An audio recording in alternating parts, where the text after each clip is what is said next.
Okay, so our next speaker is Gonzalo, and he'll be talking about malware detection. All right. Thanks for the introduction. I'm sorry for the setup. I'm Gonzalo. I'm a research engineer from Trilabs. This is a joint work with my colleagues Germán Campdeurat from the engineering school in Uruguay and Pedro Casas from the IIT Vienna. And this is about applying deep learning models for malware detection, for malware traffic detection, while operating in the dark, that is without expert knowledge. So this will be the outline for today's presentation. I will start talking about machine learning for NTMA. NTMA in short for the analysis of network traffic measurements. I'm going to dig into the content of this work, motivation, so on. For this, the input representations that we chose to use, the datasets that we built from publicly available network traffic measurements, the deep learning architectures, the results, experimental evaluation results, and conclusions at the end. So let's get started. Well, the analysis of network traffic measurements is an active research field. We have different research conferences whose main track is about this, and we have different number of papers that are published year after year. And actually, machine learning models are quite appealing for these type of tasks, since we have tons of data to analyze and several problems to solve. So some examples of these are, for example, traffic prediction and classification, congestion control, anomaly detection, cybersecurity, for example, malware detections, that is the subject of this paper, and others. So which kind of machine learning models are usually used in these cases? Well, traditionally, we use machine learning models that are shallow or not deep. These are the ones that are commonly used. For example, decision trees or random forests, these are rule-based machine learning models. SVN, KNN, DBScan in the unsupervised learning task. But actually, the list is as vast as the associated literature. What is common to all of these is that feature engineering is needed. So we need to set a vector of handcrafted features, expert domain features, and this is actually the critical step to the success of the applied models. Actually, features are heavily dependent on the expert background and also from the specific problem. So for different problems, we need to set a different set of features. Each paper in the literature defines its own set of features for the considered problem, and of course, this can have some problems with generalization and benchmarking of different approaches. Actually, do feature engineering is really costly. It takes a lot of time to arrive to a good set of features that can be used for the specific problem. It is fair to say that all in all, this can lead to really good results, as we can see in the literature or state of the art. So the big question that we asked to ourselves when we started to work under this research was, if can we use deep learning to enhance the presented limitations that we have of traditional models? So this comes about this work. So our main goal is to explore the end-to-end application of deep learning models to complement traditional approaches for NTMA using different representation of the input data. What we are going to do this is to address a malware traffic and classification problem, and we will use raw base stream-based data as input. So we want to see if we do take the stream of monitor bytes, try to get into a deep learning model to see if the deep learning model can just discover the features.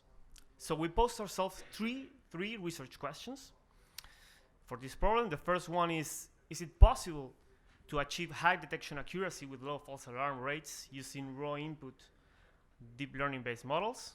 The second one, are the proposed models better than the commonly used shallow models when feeding them all with raw inputs? And then third and final one, how good are these models as compared to traditional approaches where domain expert knowledge is used to build the set of input features? So I will try to answer these three questions during this talk. So let's talk about the input representations that we chose for the data. When we are working with the analysis of network traffic measurements, this is not an easy task. I mean, you can choose different kind of input representations, but we actually chose two. We call one raw packets and raw flows. So one will be on a packet level and the other will be on flow level. So in the raw packets input representation, we have decimal. We will take decimal normalized representation of each byte of each packet as a different feature. So each packet will be considered as a different instance. So in this case, we have to set the number of bytes from the packet to be considered, because naturally different packets can have different number of bytes. In the case of the raw flows input representation, we will take a group of bytes as considered as a different feature, and each flow will be considered as a different instance. And in this case, we have to set two values, the number of bytes for each packet and the number of packets per flow. I'm not going to get into the details of how we set these two values. These are on the paper, but we can just talk about this later. So, what about the data sets? Okay, in this field, actually, finding a good set of network traffic measurements or captures, it's not an easy task. And actually, we don't have, as in other signal processing problems, for example, we don't have ImageNet or CIFAR or MNIST, like the mainstream datasets that are used in, for example, image classification. So in this field, we don't have this, and mainly because usually research groups or universities that work with this are forced, for example, to not include the payloads of the data because of privacy issues. So it's not easy to have like one data set, or find one data set that we can use to use as benchmarking. What we did was we took malware and normal captures that are performed by the Stratosphere IPS project from the City University of Prague in Czech Republic.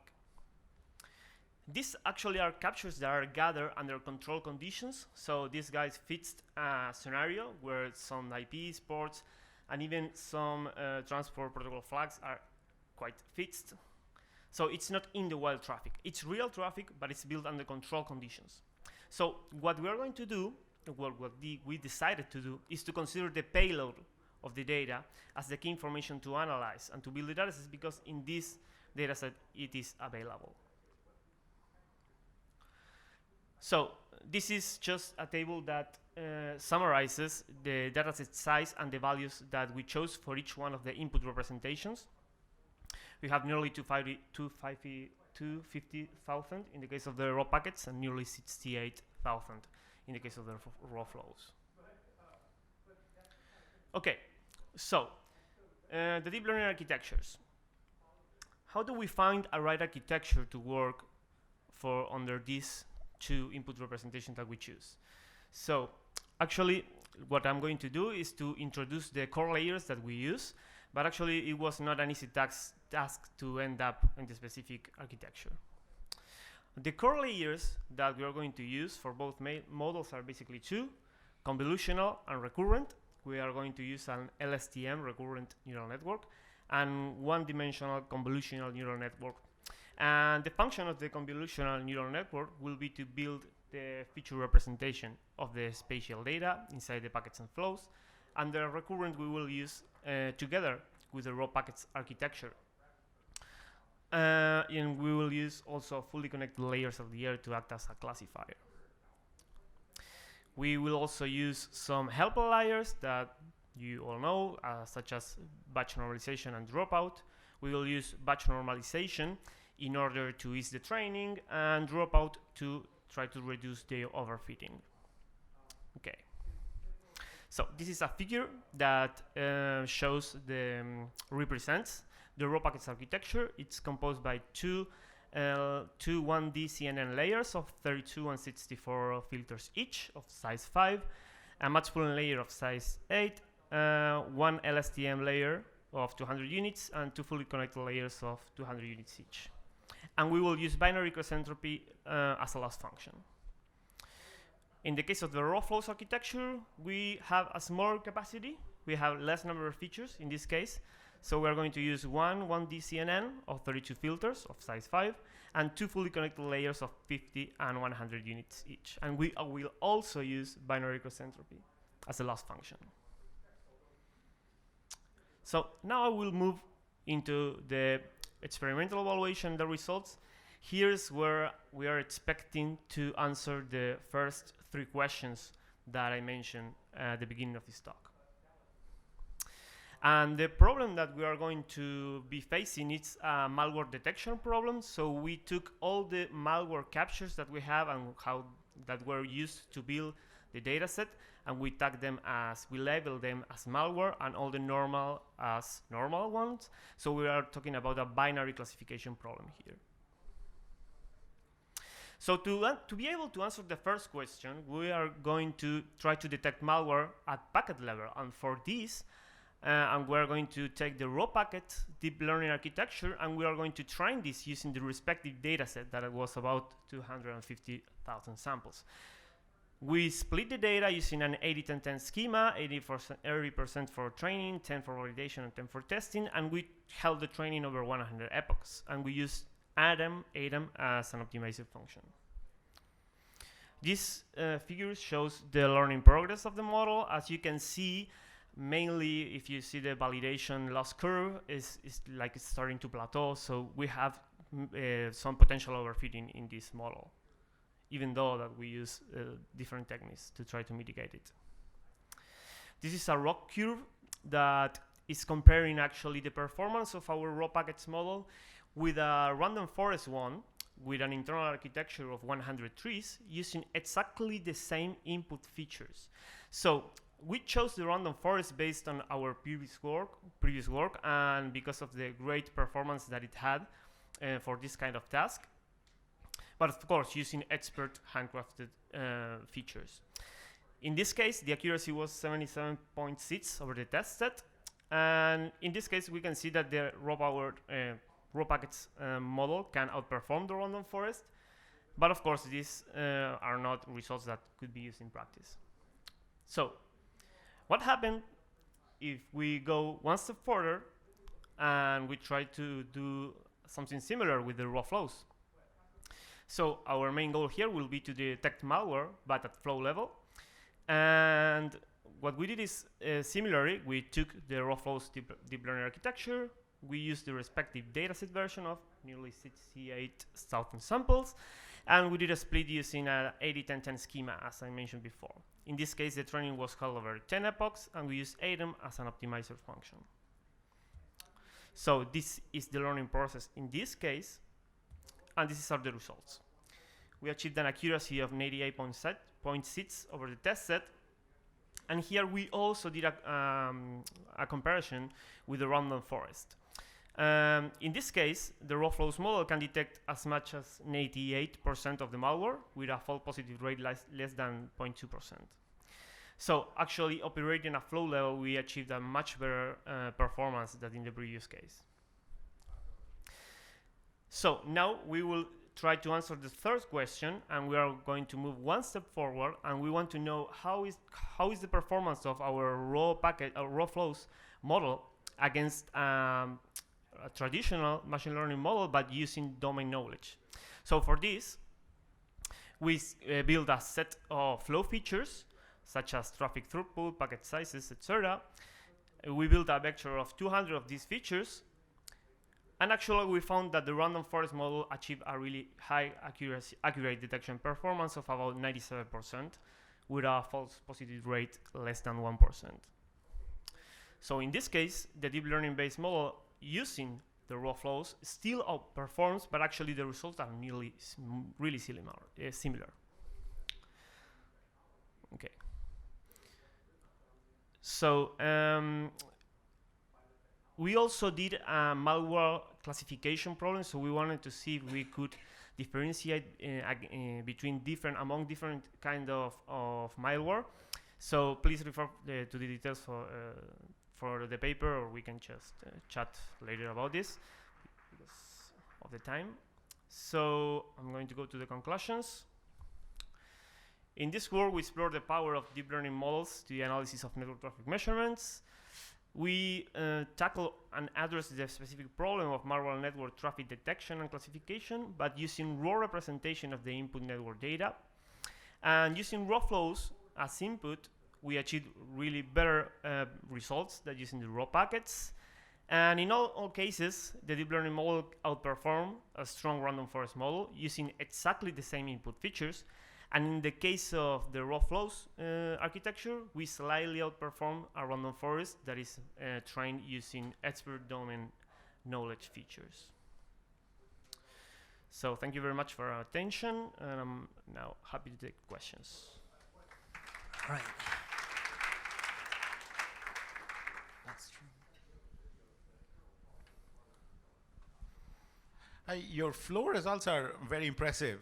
I'm struggling with the intuition behind the two numbers that you showed, where, if I understood correctly, the flow is represented by the 2 packets and the first 100 bytes of each packet.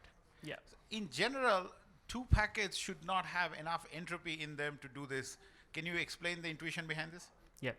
Well, what we did to choose both numbers, M and N, was to work on make some statistical analysis on the data set, okay? In our case, we wanted to take little packets from the flow because we want to, usually in practice, you want to be able to detect really quickly. So we chose these 2 packets to be able to detect the flow or the malware flow as quickly as possible. But I mean, we also tried different other number of parameters of these 2, and we achieved similar results. They were the best, of course.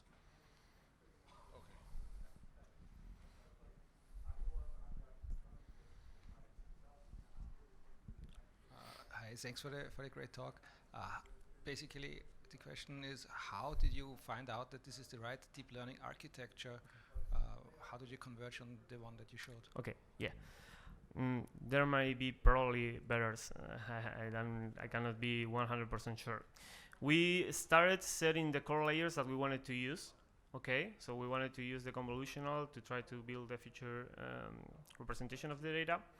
And we started to put in different number of layers. And what we did to see if we had enough capacity in the model, we took a subset of the data and we tried to overfit the model.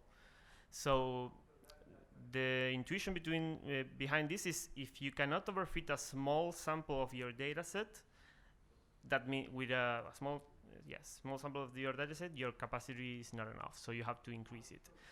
The other thing that was really difficult to find a good match was the filter size. We started with a filter size that was much greater than the one that we end up setting, and then we started to, actually in that case the model was starting to perform like erratically, so then we started to lower the filter size and then it started to perform better. Sure. No. Thanks for your presentation.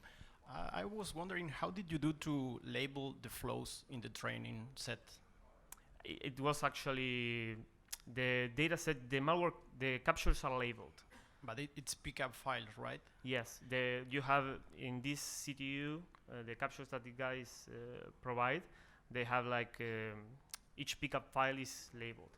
Yeah. What we did was we use a tool that is called packet to flow, and we just split the whole pickup file into different pickup files. Each one of the pickup files is conformed by one flow.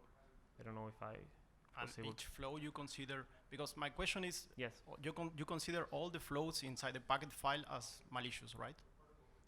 In the case of the malware pickup file, that only these guys had a pickup file that only contains the malware flows.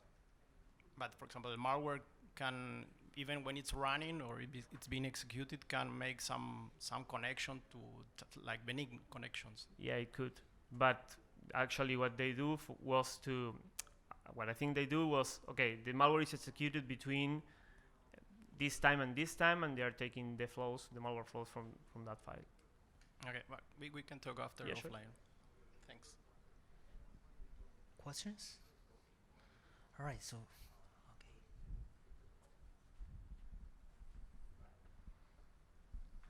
Hi, very nice. I'm not sure, but I in the architecture, Yes.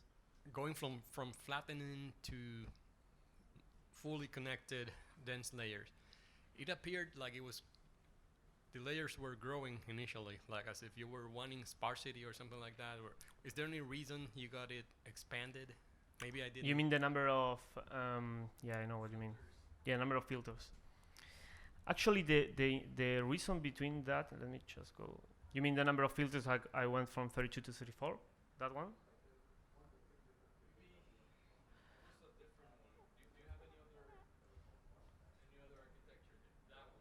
Yeah, actually, in this, well, you mean for the fully connected? Yeah, actually, in this case, we tried different things. The first one was to set the same number of units for both, and we were having some problems in the validation. Okay, I mean the loss was not decreasing, and then we decided to lower the number of units in the first layer, and it started to perform much better. Yeah. Yeah.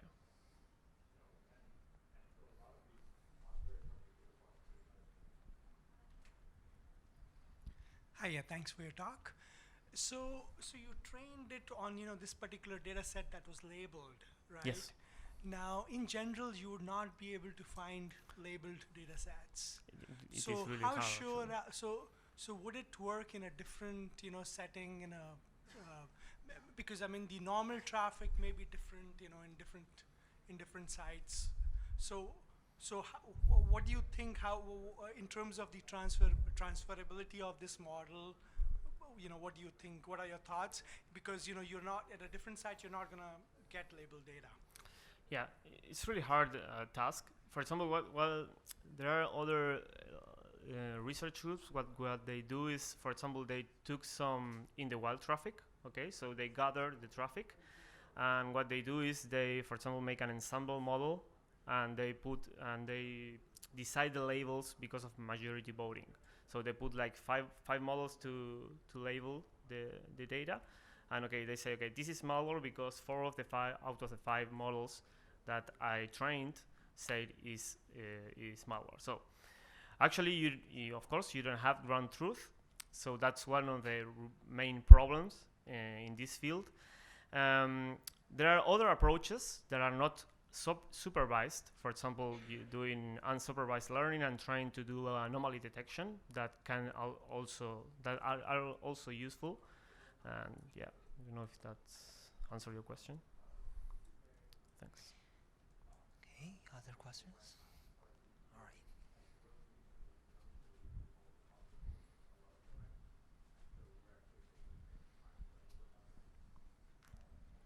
Hi, so given that you don't have ground truth, how do you explain the ability to get 99+% accuracy? This seems like it should be, if you have at least some label errors, you shouldn't be able to achieve accuracy that high. No, yeah, actually in this data set it is labeled because what they did is not like in the network traffic, so they set a network and they took some devices and they infected by hand, and they took another set of devices and they checked by hand that they were not infected, and they started to make some traffic in this, like it's like a laboratory setup. It's real traffic, of course, because it's getting from the stream of bytes is coming from the different devices, but of course you have some limitations under this scenario. Okay. All right. So any other questions?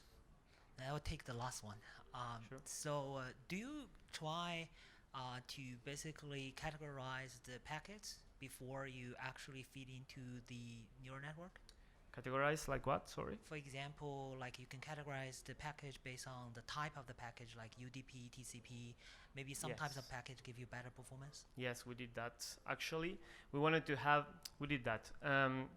Actually, we just when we built the data set, we first did an analysis in TCP, another one in UDP, and the other kind of packets actually, and also flows from that kind were just spurious. So we tried to get a representation for each kind that was nearly balanced. All right. Okay. Yeah. Thank you.